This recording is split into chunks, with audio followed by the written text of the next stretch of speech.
സ്വകാര്യ ചടങ്ങിൽ പങ്കെടുക്കാനായാണ് മുൻ ലോക ഒന്നാം നമ്പർ താരം സൈന നെഹ്വാൾ അമ്മയ്ക്കൊപ്പം കൊച്ചിയിലെത്തിയത്.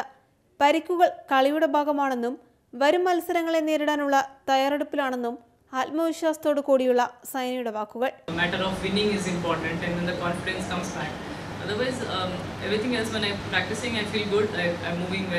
മത്സരങ്ങളിൽ ശത്രുക്കളോ സുഹൃത്തുക്കളോ ഇല്ല, വിജയിക്കുക മാത്രമാണ് ലക്ഷ്യം. അക്കാദമികളെക്കാളുപരി മികച്ച പരിശീലകരെയാണ് ബാഡ്മിന്റൺ സ്വപ്നം കാണുന്ന പുതുതലമുറയ്ക്ക് ഇപ്പോൾ ആവശ്യമെന്നും സൈന പറയുന്നു.